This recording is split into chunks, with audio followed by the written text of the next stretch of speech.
கேரள சட்டமன்ற தேர்தல் வாக்குப்பதிவு ஒரு வாரத்தில் நடைபெறவுள்ள நிலையில் காங்கிரஸ் கூட்டணி தேர்தல் அறிக்கையை வெளியிட்டுள்ளது. அனைத்து பெண்களுக்கும் அரசு பேருந்துகளில் இலவச பயணம் செய்யலாம் என காங்கிரஸ் அறிவித்துள்ளது. முதியோர் ஓய்வூதியம் 3000 ரூபாயாக அதிகரிக்கப்படும் என்றும், கல்லூரி செல்லும் மாணவிகளுக்கு மாதத்திற்கு 1000 ரூபாய் உதவித்தொகை வழங்கப்படும் என்றும் தெரிவிக்கப்பட்டுள்ளது. அனைத்து குடும்பங்களுக்கும் 25 லட்சம் ரூபாய் காப்பீடு, சிறு வணிகம் புரிவோருக்கு 5 லட்சம் ரூபாய் வரை வட்டியில்லா கடன் வழங்கப்படும் என்றும் தெரிவிக்கப்பட்டுள்ளது. வயநாட்டில் பழங்குடி மக்களுக்கு என பல்கலைக்கழகம் அமைக்கப்படும் என்றும் தெரிவிக்கப்பட்டுள்ளது.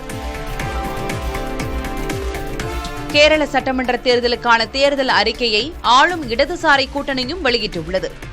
முதல்வர் பினராயி விஜயன் வெளியிட்ட இந்த அறிக்கையில் முதியோர் ஓய்வூதிய தொகை 2000 ரூபாயிலிருந்து 3000 ரூபாயாக அதிகரிக்கப்படும் என கூறப்பட்டுள்ளது. 5 லட்சம் ஏழை குடும்பங்கள் வறுமையின் பிடியிலிருந்து மீட்கப்படும் என்றும் உறுதியளிக்கப்பட்டுள்ளது.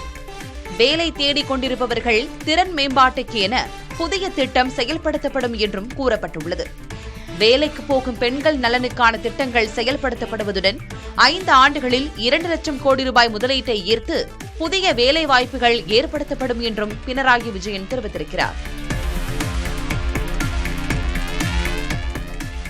வரும் தேர்தலில் தேசிய ஜனநாயக கூட்டணியை மக்கள் நிச்சயம் தூக்கி எறிவார்கள் என முதலமைச்சர் மு.க.ஸ்டாலின் நம்பிக்கை தெரிவித்துள்ளார்.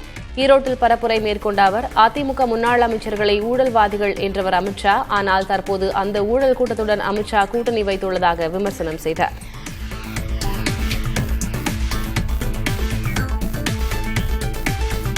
துரோகங்களில் முழு உருவமாக இருப்பதுதான் பழனிசாமியும் அவருடைய கூட்டாளிகளும் பாஜகவும். என்டிஏ கூட்டணி பாருங்க. 2016 அமித்ஷா என்ன சொன்னாரு? அதிமுக அமைச்சரவை தான் ஊழல்வாதிகள் நிறைந்த அமைச்சரவைன்னு சொன்னார். ஆனா அந்த ஊழல் கூட்டம் மொத்தமும் இப்போ அதே அமித்ஷா கூட நிற்குது. பழனிசாமி தொடங்கி அவர் கூட இருந்த ஒவ்வொரு அமைச்சரும் ஊழல் குற்றவாளிகள் என்பதற்கு உதாரணம் 1 2 1 டஜன் அதிமுக முன்னாள் அமைச்சர்களை சொல்லலாம். அவங்க மட்டுமல்ல, அவங்க கூட கூட்டணி வச்சிருக்கிறாங்களே பாருங்க நீங்க நல்லா. ஒருத்தர் தேர்தல் ஆணையத்துக்கு லஞ்சம் கொடுக்கிற வழக்கில் சிக்கினவர், இன்னொருத்தர் மருத்துவக் கல்லூரிக்கு அனுமதி கொடுக்கிறதுல மாட்டினவர். உதிரிகளை பத்தி எல்லாம் நான் சொல்லணுமா? என்டிஏ எனும் துரோக கூட்டணியை தமிழ்நாட்டு மக்கள் ஏப்ரல் 23ஆம் நாள் நிச்சயம் தூக்கி எறிவாங்க. அது உறுதி உறுதி. காங்கிரஸ் வேட்பாளர் பட்டியலை ராகுல் காந்தி இன்று இரவுக்குள் அறிவிப்பார் என முதலமைச்சர் மு.க.ஸ்டாலின் தெரிவித்துள்ளார். ஈரோடு மாவட்டத்தில் உள்ள 8 தொகுதிகளுக்கான வேட்பாளர்களை ஆதரித்து திமுக தலைவர் ஸ்டாலின் பரப்புரை மேற்கொண்டார். அப்போது ஈரோடு கிழக்கு தொகுதிக்கான அறிவிக்கப்படாத காங்கிரஸ் வேட்பாளருக்காக அவர் கை சின்னத்தில் வாக்கு சேகரித்தார். மேலும் காங்கிரஸ் வேட்பாளர் பட்டியல் விரைவில் வெளியாக உள்ளதாக கூறினார். இன்று இரவுக்குள் நம்முடைய ராகுல் காந்தி அவர்கள் காங்கிரஸ் கட்சியுடைய வேட்பாளர் அறிவிக்க இருக்கிறார். காங்கிரஸ் கட்சி சேர்ந்த அந்த வேட்பாளருக்கும் நீங்கள் கை சின்னத்தில் உங்களுடைய வாக்குகளை வழங்கி பெருவாரியான வாக்கு வித்தியாசத்தில் வெற்றி பெற வைக்க வேண்டும் என்று நான் கேட்டுக் கொள்கிறேன். கூட்டணி பேச்சுவார்த்தையின் போது சிறிய கட்சிகளை பெரிய கட்சியின் சின்னத்தில் போட்டியிடச் சொல்வது தவறான அணுகுமுறை என மார்க்சிஸ்ட் கம்யூனிஸ்ட் கட்சியின் மாநில செயலாளர் சண்முகம் தெரிவித்துள்ளார். தி ஹிந்து நாளிதழுக்கு பேட்டியளித்துள்ள அவர், அரசியல் கட்சிகள் தங்களின் தனித்துவமான கொள்கைகளை மக்களிடம் கொண்டு செல்லவே தொடங்கப்படுகின்றன என குறிப்பிட்டுள்ளார். கூட்டணி தர்மத்திற்காக தன் அடையாளத்தை விட்டுக் கொடுத்து மற்றொரு கட்சியின் சின்னத்தில் போட்டியிடுவது கட்சியின் வளர்ச்சியை பாதிக்கும் என்றும் சண்முகம் சுட்டிக்காட்டியுள்ளார். புதுச்சேரியில் தேசிய ஜனநாயக கூட்டணி வேட்பாளர்களை ஆதரித்து பிரதமர் மோடி நாளை பரப்புரை மேற்கொள்கிறார். லாஸ்பேட்டை விமான நிலையத்திலிருந்து அஜந்தா சிக்னல் வரும் அவர் அங்கிருந்து அண்ணா சாலை வரை 1 மணி நேர சாலை வலம் மேற்கொள்கிறார். இதையொட்டி 5 அடுக்கு பாதுகாப்பு போடப்பட்டு துணை ராணுவ படையினர் குவிக்கப்பட்டுள்ளனர். மேலும் புதுச்சேரியில் ட்ரோன்கள் பறக்க தடை விதிக்கப்பட்டுள்ளது. புதுச்சேரிக்கு வரும் 9ஆம் தேதி தேர்தல் நடைபெறும் என்பது குறிப்பிடத்தக்கது.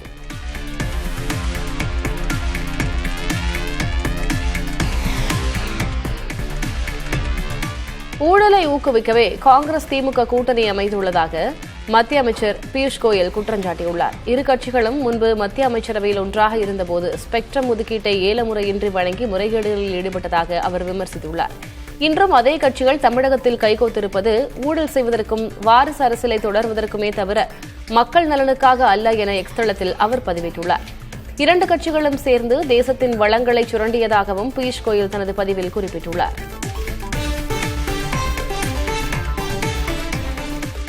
தேர்தலில் டெபாசிட் வாங்க முடியாத தொகுதிகளை தேடி பிடித்து அவற்றை பாஜக மற்றும் அதன் கூட்டணி கட்சிகளுக்கு எடப்பாடி பழனிசாமி தள்ளிவிட்டுள்ளதாக அமைச்சர் ரகுபதி கடுமையாக சாடியுள்ளார். திமுக அறிக்கையை விமர்சிக்கும் அன்புமணி ராமதாஸ் தனது தந்தைக்கே வில்லனாக செயல்படுபவர் என்று விமர்சித்த அவர், தேர்தல் ஆணைய விதிகளை மீறி ரோட் ஷோ நடத்துபவர்கள் தண்டனையை அனுபவித்தே தீர வேண்டும் என எச்சரித்தார்.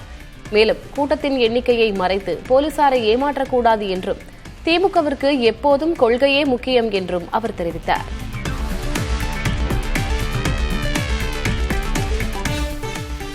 சென்னை சேப்பாக்கம் திருவல்லிக்கேணி தொகுதியில் துணை முதல்வர் உதயநிதி ஸ்டாலின் வேட்புமனு தாக்கல் செய்தார். இரண்டாவது முறையாக சேப்பாக்கம் தொகுதியில் போட்டியிடும் உதயநிதி 2021 தேர்தலில் 93,285 வாக்குகள் பெற்று வெற்றி பெற்றது குறிப்பிடத்தக்கது.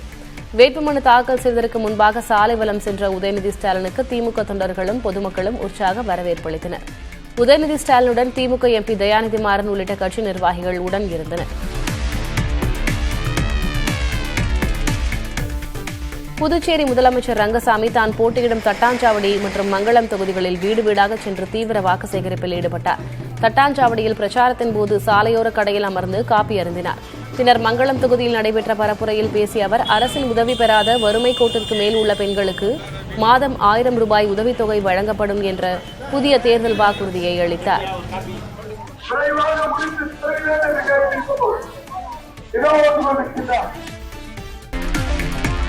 மத்திய அரசு முன்மொழிந்துள்ள வெளிநாட்டு நிதி பங்களிப்பு சட்டத்திருத்தம் 2026 சிறுபான்மையின தொண்டு நிறுவனங்களை முடக்கும் முயற்சி என தமிழக முதல்வர் மு.க.ஸ்டாலின் குற்றம் சாட்டியுள்ளார். வக்ஃபு வாரிய சட்டத்திருத்தத்தை தொடர்ந்து கிறிஸ்தவ நிறுவனங்கள் மற்றும் தேவாலயங்களை குறிவைத்து இத்தாக்குதல் தொடுக்கப்பட்டுள்ளதாக அவர் குறிப்பிட்டுள்ளார்.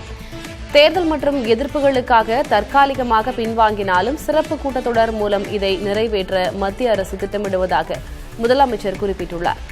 பிரதமர் இதனை உடனடியாக திரும்பப் பெற வேண்டும் என்றும் முதலமைச்சர் மு.க.ஸ்டாலின் வலியுறுத்தியுள்ளார். காங்கிரஸ் வேட்பாளர் பட்டியலை ராகுல் காந்தி இன்று இரவுக்குள் அறிவிப்பார் என்று முதல்வர் மு.க.ஸ்டாலின் தெரிவித்துள்ளார். ஈரோடு மாவட்டத்தில் உள்ள 8 தொகுதிகளுக்கான வேட்பாளர்களை ஆதரித்து திமுக தலைவர் ஸ்டாலின் பரப்புரை மேற்கொண்டார். அப்போது ஈரோடு கிழக்கு தொகுதிக்கான அறிவிக்கப்படாத காங்கிரஸ் வேட்பாளருக்காக அவர் கை சின்னத்தில் வாக்கு சேகரித்தார். மேலும் காங்கிரஸ் வேட்பாளர் பட்டியல் விரைவில் வெளியாக உள்ளதாக கூறினார். இன்று இரவுக்குள் நம்முடைய ராகுல் காந்தி அவர்கள் காங்கிரஸ் கட்சியுடைய வேட்பாளர் அறிவிக்க இருக்கிறார். காங்கிரஸ் கட்சி சேர்ந்த அந்த வேட்பாளருக்கும் நீங்கள் கை சின்னத்தில் உங்களுடைய வாக்குகளை வழங்கி பெருவாரியான வாக்கு வித்தியாசத்தில் வெற்றி பெற வைக்க வேண்டும் என்று நான் கேட்டுக்கொள்கிறேன். முன்னாள் முதல்வர் மு கருணாநிதிக்கும் முதல்வர் ஸ்டாலினுக்கும் பெரிய வேறுபாடுகள் எதுவும் இல்லை. இருவரது ஆட்சியுமே அவர்களது குடும்ப நலனுக்கானது என்று கூறியிருக்கிறார் எதிர்க்கட்சித் தலைவரும் அதிமுக பொதுச் செயலாளருமான எடப்பாடி பழனிசாமி. புதிய தலைமுறை ஆசிரியர் சமசுக்கு அவர் அளித்த பிரத்யேக பேட்டியில் இவ்வாறு சொல்லியிருக்கிறார். நீங்க 2 தலைவர்கள் பார்க்குறீங்க எதிரில். ஒன்று கலைஞர் மு கருணாநிதி அவர்கள், இப்போ அதுக்கப்புறம் திரு மு.க. ஸ்டாலின் அவர்கள். இவங்க 2 பேருக்கு இடையில என்ன வேறுபாட்டை பார்க்குறீங்க ஒரு ஆட்சியாளர்? 2 பேருக்கு வேறுபாடே கிடையாது. திமுகனது ஒன்று தான். 2 பேர் குடும்ப அரசியல் தான். மக்களுக்காக அந்த கட்சி நடத்தலை, குடும்பத்துக்காக தான். திரு கருணாநிதி இருக்கின்ற பொழுதும் சரி, திரு ஸ்டாலின் இருக்கின்ற பொழுது தான் சரி, குடும்பத்தில் இருக்கின்ற உறுப்பினர்கள் கட்சியிலும் உயர்ந்த பதவிக்கு வர வேண்டும், ஆட்சியிலையும் உயர்ந்த பதவிக்கு வர, அதுதான் அவருடைய நோக்கம். பெருசாக வேறுபாடே கிடையாது.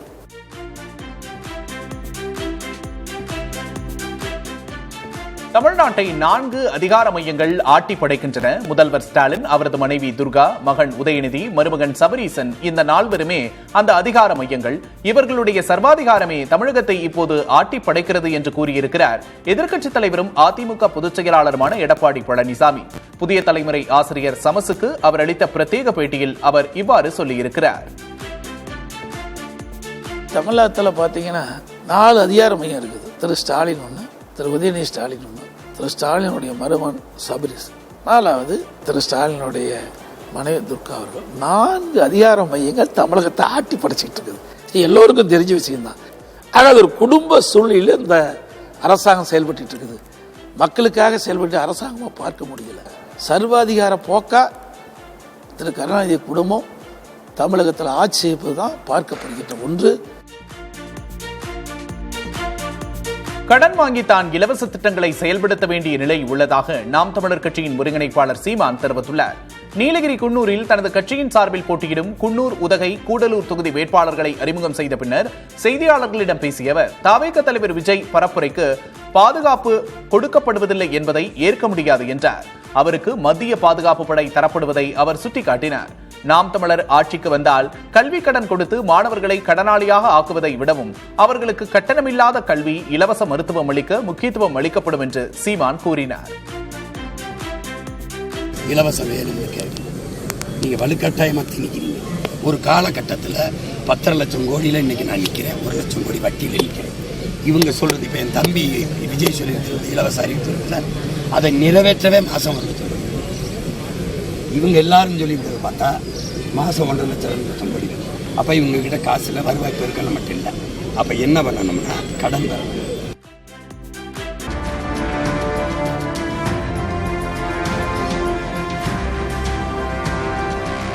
மக்கள் தொகை கணக்கெடுப்பின் முதல் கட்டமாக வீடுகள் குறித்த விவரங்களை பதிவு செய்யும் நடைமுறை தொடங்கியது. குடியரசுத் தலைவர் திரௌபதி முர்மு, குடியரசு துணைத் தலைவர் CP ராதாகிருஷ்ணன், பிரதமர் மோடி, உள்துறை அமைச்சர் அமித்ஷா உள்ளிட்டோர் தங்கள் வீடு குறித்த விவரங்களை இணையதளம் மூலம் பதிவிட்டனர். ஏப்ரல் தொடங்கி செப்டம்பர் மாதம் வரை நடைபெறும் முதல்கட்ட கணக்கெடுப்பில் முதல் நாளில் டெல்லி உள்ளிட்ட 8 மாநிலங்களில் 55,000 வீடுகளில் விவரங்கள் பதிவு செய்யப்பட்டன. தமிழ்நாட்டில் முதல்கட்ட கணக்கெடுப்பு ஜூலை 17 முதல் 31ஆம் தேதி வரை நடைபெறும். 2ஆம் கட்ட கணக்கெடுப்பு அடுத்த ஆண்டு பிப்ரவரியில் நடைபெறும்.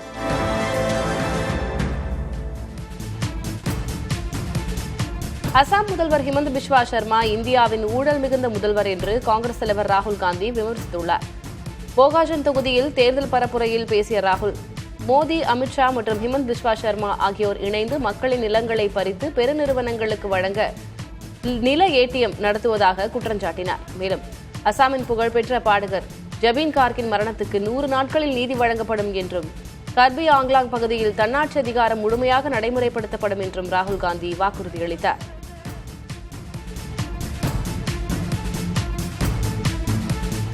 மேற்கு வங்கத்தில் SIR பணிகள் குறித்து விசாரிக்க சென்ற நீதித்துறை அதிகாரிகள் 9 மணி நேரம் சிறைபிடிக்கப்பட்ட விவகாரத்தை உச்சநீதிமன்றம் கடுமையாக கண்டித்துள்ளது. இச்சம்பவம் குறித்து விளக்கம் தர அம்மாநில உள்துறை செயலர் DGPக்கு நோட்டீஸ் அனுப்பப்பட்டுள்ளது. இச்சம்பவம் குறித்து CBI அல்லது NIA விசாரணை கோர தேர்தல் ஆணையத்திற்கு உச்சநீதிமன்றம் அனுமதி வழங்கியுள்ளது. நீதித்துறை அதிகாரிகள் மற்றும் அவர்களின் குடும்பத்தினரை பாதுகாக்க நாட்டின் எந்த பகுதியிலிருந்தும் மத்திய படைகளை தேர்தல் ஆணையம் வரவழைத்துக் கொள்ளலாம் எனவும் நீதிபதிகள் அனுமதித்தனர். மால்டா மாவட்டத்தில் தங்கள் பெயர் வாக்காளர் பட்டியலிலிருந்து நீக்கப்பட்டதாக கூறி போராட்டத்தில் ஈடுபட்டவர்கள் SIR பணியில் இருந்த 3 பெண் அதிகாரிகள் உட்பட 7 அதிகாரிகளை சிறைபிடித்தனர். இது உச்சநீதிமன்றத்திற்கு கடும் கோபத்தை ஏற்படுத்தியுள்ளது.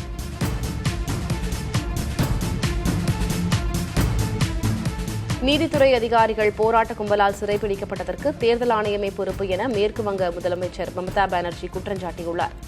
தனது அதிகாரங்கள் அனைத்தும் பறிக்கப்பட்டு விட்டதாகவும், எனவே சட்டம் ஒழுங்கை பராமரிக்கும் பொறுப்பு தேர்தல் ஆணையத்தின் கடமை என்றும் மம்தா தெரிவித்தார். நீதித்துறை அதிகாரிகளை காக்க தவறிய தேர்தல் ஆணையத்தை கண்டிப்பதாகவும் மம்தா பானர்ஜி தெரிவித்தார். சட்டம் ஒழுங்கு சீர்குலைந்துள்ளதாக காட்டி தேர்தலை நிறுத்தி குடியரசுத் தலைவர் ஆட்சியை நடத்துவதற்காகவே இதுபோன்ற நாடகங்களை பாரதிய ஜனதா நடத்துவதாகவும் மம்தா பானர்ஜி குற்றம் சாட்டியுள்ளார். கேரள சட்டமன்ற தேர்தலுக்கான தேர்தல் அறிக்கையை ஆளும் இடதுசாரி கூட்டணியும் வெளியிட்டுள்ளது. முதல்வர் பினராயி விஜயன் வெளியிட்ட இந்த அறிக்கையில் முதியோர் ஓய்வூதிய தொகை 2,000 ரூபாயிலிருந்து 3,000 ரூபாயாக அதிகரிக்கப்படும் என கூறப்பட்டுள்ளது. 5 லட்சம் ஏழை குடும்பங்கள் வறுமையின் பிடியிலிருந்து மீட்கப்படும் என்றும் உறுதியளிக்கப்பட்டுள்ளது. வேலை தேடிக் கொண்டிருப்பவர்கள் திறன் மேம்பாட்டுக்கு என புதிய திட்டம் செயல்படுத்தப்படும் என்றும் கூறப்பட்டுள்ளது. வேலைக்கு போகும் பெண்கள் நலனுக்கான திட்டங்கள் செயல்படுத்தப்படுவதுடன் 5 ஆண்டுகளில் 2 லட்சம் கோடி ரூபாய் முதலீட்டை ஈர்த்து புதிய வேலை வாய்ப்புகள் ஏற்படுத்தப்படும் என்றும் பினராயி விஜயன் தெரிவித்திருக்கிறார். கேரள சட்டமன்ற தேர்தல் வாக்குப்பதிவு ஒரு வாரத்தில் நடைபெறவுள்ள நிலையில் காங்கிரஸ் கூட்டணி தேர்தல் அறிக்கையை வெளியிட்டுள்ளது. அனைத்து பெண்களுக்கும் அரசு பேருந்துகளில் இலவச பயணம் செய்யலாம் என காங்கிரஸ் அறிவித்துள்ளது. முதியோர் ஓய்வூதியம் 3,000 ரூபாயாக அதிகரிக்கப்படும் என்றும், கல்லூரி செல்லும் மாணவிகளுக்கு மாதத்திற்கு 1,000 ரூபாய் உதவித்தொகை வழங்கப்படும் என்றும் தெரிவிக்கப்பட்டுள்ளது. அனைத்து குடும்பங்களுக்கும் 25 லட்சம் ரூபாய் காப்பீடு, சிறு வணிகம் புரிவோருக்கு 5 லட்சம் ரூபாய் வரை வட்டியில்லா கடன் வழங்கப்படும் என்றும் தெரிவிக்கப்பட்டுள்ளது. வயநாட்டில் பழங்குடி மக்களுக்கு என பல்கலைக்கழகம் அமைக்கப்படும் என்றும் தெரிவிக்கப்பட்டுள்ளது. தலைநகர் டெல்லியில் பல்வேறு பகுதிகளில் நிறுவப்பட்டுள்ள சீன சிசிடிவி கேமராக்கள் அகற்றப்பட உள்ளன. மொத்தம் 1,40,000 கேமராக்கள் அகற்றப்பட உள்ளதாக மாநில அரசு தெரிவித்துள்ளது. கடந்த ஆம் ஆத்மி ஆட்சி காலத்தில் பொது இடங்களில் 2,80,000 கேமராக்கள் பொருத்தப்பட்டுள்ளதாகவும் இவற்றில் 1,40,000 கேமராக்கள் சீன இறக்குமதி என்றும் அமைச்சர் பர்வேஷ் சிங் சாஹிப் தெரிவித்தார். சீன கேமராக்கள் பாதுகாப்புக்கு அச்சுறுத்தல் என கூறி அவற்றை விற்க மத்திய அரசு விதித்த தடை ஏப்ரல் 1ஆம் தேதி முதல் அமலுக்கு வந்துள்ளது. இந்நிலையில் சீன கேமராக்கள் அகற்றப்படும் என டெல்லி மாநில அரசு தெரிவித்துள்ளது.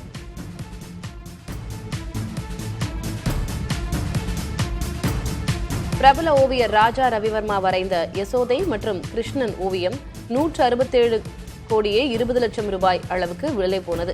மும்பையில் இதற்கான ஏலம் நடைபெற்றது. 120 கோடி ரூபாய் வரை விலை போகும் என எதிர்பார்க்கப்பட்ட ஓவியத்தை 167 கோடி ரூபாய்க்கு சீடம் இன்ஸ்டிடியூட் நிறுவனர் சைரஸ் பூனாவாலா வாங்கினார். 1890களில் வரையப்பட்ட இந்த ஓவியம் ராஜா ரவிவர்மாவின் மிகச்சிறந்த படைப்பாக பார்க்கப்படுகிறது. இந்தியாவில் நவீன கால ஓவியம் ஒன்று இவ்வளவு அதிக விலைக்கு ஏலம் போனது இதுவே முதல் முறை. இதற்கு முன் MF ஹுசைன் வரைந்த ஓவியம் கடந்த ஆண்டு 118 கோடி ரூபாய்க்கு ஏலம் போயிருந்தது குறிப்பிடத்தக்கது.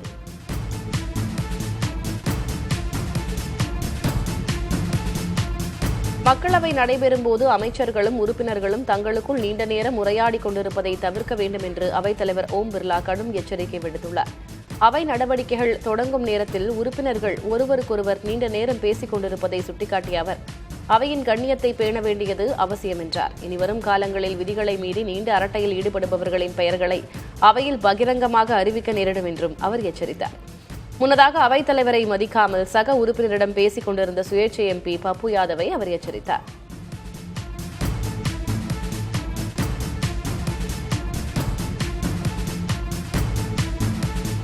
திரிணாமுல் காங்கிரஸ் கட்சிக்கு அரசியல் ஆலோசனை வழங்கும் ஐபாக் நிறுவனத்திற்கு தொடர்புடைய இடங்களில் அமலாக்கத்துறை அதிகாரிகள் சோதனை செய்தனர். பெங்களூரு, டெல்லி, ஹைதராபாத் உள்ளிட்ட நகரங்களில் இச்சோதனை நடைபெற்றது. மேற்கு வங்கத்தில் நிலக்கரி கடத்தல் மற்றும் கையாடல் சர்ச்சையில் ஐபாக் நிறுவன நிர்வாகிகளுக்கு தொடர்புள்ள புகாரில் இச்சோதனை நடைபெற்றது. ஏற்கனவே கடந்த ஜனவரி மாதம் கொல்கத்தாவில் உள்ள ஐபாக் அலுவலகம் மற்றும் அதன் இயக்குநர் பிரதீக் காந்தி இல்லத்தில் சோதனை நடத்தப்பட்டு விசாரணை நடத்தப்பட்டிருந்தது.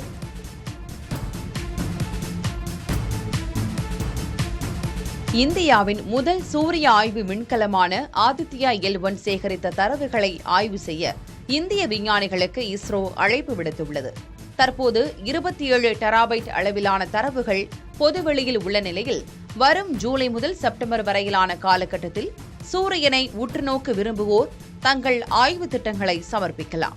இந்தியாவில் உள்ள பல்கலைக்கழகங்கள் மற்றும் ஆராய்ச்சி நிறுவனங்களைச் சேர்ந்த சூரிய இயற்பியல் அறிஞர்கள் இந்த வாய்ப்பை பயன்படுத்திக் கொள்ளலாம். சூரியனின் பல்வேறு அடுக்குகளை ஆய்வு செய்ய 7 நவீன கருவிகளுடன் ஆதித்யா L1 விண்கலம் 15 லட்சம் கிலோமீட்டர் தொலைவில் நிலைநிறுத்தப்பட்டுள்ளது குறிப்பிடத்தக்கது.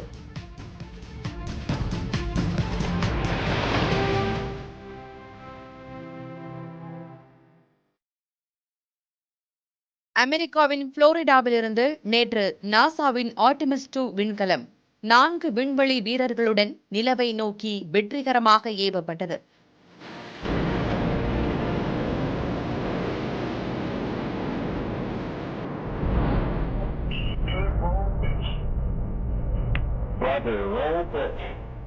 ஐம்பது ஆண்டுகளுக்கு பிறகு மனிதர்களை மீண்டும் நிலவுக்கு அனுப்பும் அமெரிக்காவின் இந்த முயற்சி விண்வெளி போட்டியில் ஒரு முக்கிய மைல்கல்லாக கருதப்படுகிறது.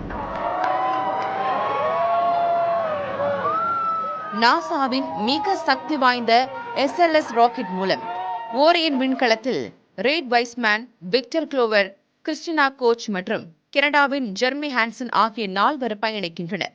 இவர்கள் சுமார் 10 நாட்கள் விண்வெளியில் தங்கியிருப்பார்கள். இந்த குழுவினர் நிலவின் மேற்பரப்பில் தரையிறங்க மாட்டார்கள்.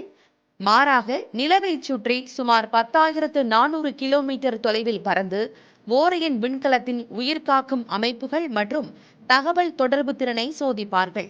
எதிர்காலத்தில் நிலவில் நிரந்தர ஆய்வு மையம் அமைப்பதற்கும் செவ்வாய் கிரக பயணங்களுக்கும் தேவையான தரவுகளை சேகரிப்பதே இவர்களின் முக்கிய நோக்கம். 2028 நிலவின் தென் துருவத்தில் மனிதர்களை தரையிறக்க திட்டமிட்டுள்ள நாசாவுக்கு இந்த பயணம் ஒரு முன்னோட்டமாக அமையும்.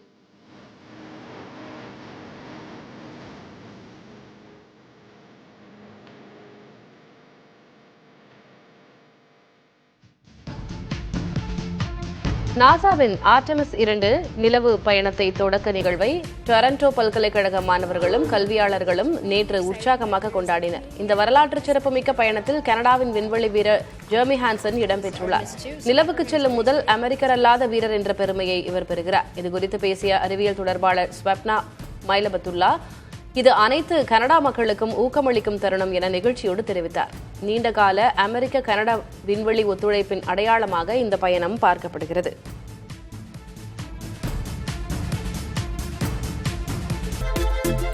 சென்னை திருவிக நகர் சட்டமன்ற தொகுதியில் அதிமுக கூட்டணியின் சார்பில் தமிழ் மாநில பகுஜன் சமாஜ் கட்சி தலைவர் பொற்கொடி ஆம்ஸ்ட்ராங் வேட்புமனு தாக்கல் செய்தார். தேர்தல் நடத்தும் அதிகாரி பால் பிரின்ஸ் ராஜ்குமாரிடம் அவர் தனது மனுவை வழங்கினார். அவருடன் வந்திருந்த முன்னாள் அமைச்சர் ஜெயக்குமார் செய்தியாளர்களிடம் பேசுகையில் தமிழகத்தில் சட்டம் ஒழுங்கு சீர்குலைந்திருப்பதாகவும் ஆம்ஸ்ட்ராங் கொலை வழக்கில் உண்மையான குற்றவாளிகள் மே மாதத்திற்கு பிறகு சிறை செல்வார்கள் என்றும் கூறினார்.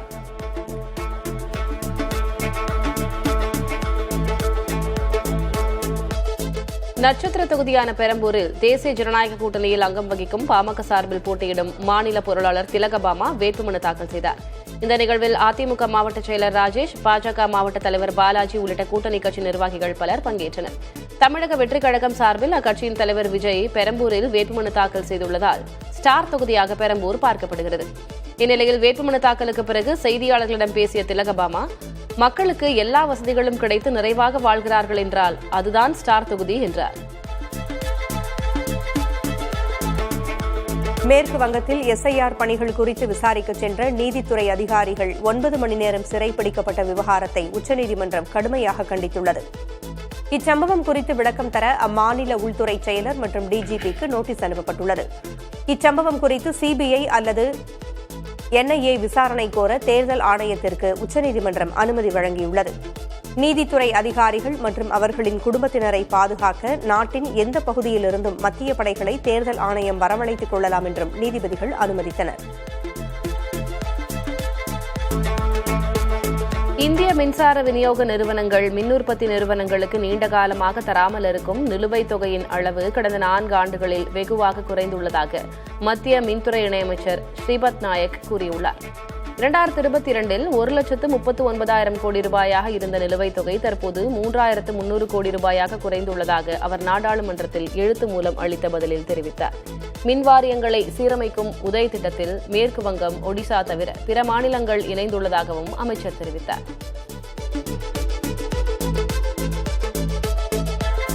செல்போன்களில் சிம் கார்டு இருந்தால் மட்டுமே வாட்ஸ்அப், டெலிகிராம் போன்ற செயலிகளை பயன்படுத்த அனுமதிக்க வேண்டும் என்பதற்கான காலக்கெடு டிசம்பர் 31ஆம் தேதி வரை நீட்டிக்கப்பட்டுள்ளது. மார்ச் 28ஆம் தேதி முடிந்த இந்த கெடுவை செல்போன் சேவை நிறுவனங்களின் கோரிக்கையை ஏற்று அரசு நீட்டித்துள்ளது. சென்னை ஆழ்வார்பேட்டையில் மக்கள் நீதி மய்யம் தலைவர் கமல்ஹாசனை திமுக வேட்பாளர்கள் சந்தித்து வாழ்த்து பெற்றனர். நடைபெறவுள்ள சட்டமன்ற தேர்தலை முன்னிட்டு இச்சந்திப்பு நடைபெற்றது. துறைமுகம் சேகர் பாபு, அம்பத்தூர் பூர்ணிமா, வில்லிவாக்கம் கார்த்திக் மோகன், திருவிக நகர் ரவிச்சந்திரன், எழும்பூர் தமிழன் பிரசன்னா உள்ளிட்டோர் கமல்ஹாசனை சந்தித்தனர். மேலும் தேர்தல் பிரச்சாரத்தில் ஆதரவளிக்க வேண்டும் என்று வேட்பாளர்கள் கமல்ஹாசனிடம் கேட்டுக் கொண்டனர். சென்னை வடபழனியிலிருந்து பூந்தமல்லிக்கு மெட்ரோ ரயில் சேவை தொடங்க உள்ள நிலையில் 11 ரயில் நிலையங்களில் பயணிகளுக்கான அடிப்படை வசதிகள் நிறைவு செய்யப்பட்டுள்ளதாக சென்னை மெட்ரோ நிறுவன அதிகாரிகள் தெரிவித்துள்ளனர். இன்னும் ஓரிரு தினங்களில் இத்தடத்தில் மெட்ரோ சேவை தொடங்கப்படும் என தெரிவிக்கப்பட்டுள்ளது. இதில் ஆளில்லாத 10 மெட்ரோ ரயில்கள் முதலில் இயக்கப்பட உள்ளது. தமிழகத்தில் 10ஆம் வகுப்பு பொதுத் தேர்வு நிறைவடைந்துள்ளது. தமிழக பாடத்திட்டத்தின் கீழ் பயிலும் 10ஆம் வகுப்பு மாணவர்களுக்கான பொதுத் தேர்வு கடந்த மார்ச் 11ஆம் தேதி தொடங்கியது. தமிழ், ஆங்கிலம், கணிதம் மற்றும் அறிவியல் ஆகிய பாடங்களுக்கான தேர்வுகள் ஏற்கனவே முடிவடைந்த நிலையில் இன்று இறுதியாக சமூக அறிவியல் தேர்வு நடைபெற்றது. நெல்லை மாவட்டம் ஆலங்குளம் பகுதியில் உள்ள அரசு பள்ளியில் மதியம் தேர்வு முடிந்து வெளியே வந்த மாணவர்கள் மிகுந்த உற்சாகத்தோடு காணப்பட்டனர். பள்ளி பருவத்தின் மிக முக்கியமான முதல் பொதுத் தேர்வை வெற்றிகரமாக முடித்த நிறைவில் மாணவர்கள் ஒருவருக்கொருவர் வாழ்த்துக்களை பகிர்ந்து கொண்டனர். ஈஸ்டர் வாரத்தை முன்னிட்டு அமெரிக்க அதிபர் டொனால்டு டிரம்ப் வெள்ளை மாளிகையில் மத தலைவர்களோடு இணைந்து சிறப்பு பிரார்த்தனையில் ஈடுபட்டார். ஈரான் உடனான போர் சூழலில் அதிபர் டிரம்பின் தலைமைத்துவத்தை பாராட்டிய பாஸ்டர்கள் மற்றும் பிஷப்புகள் அமெரிக்க ராணுவத்தின் பாதுகாப்பிற்காகவும் ஈரான் மக்களின் விடுதலைக்காகவும் வேண்டிக் கொண்டனர்.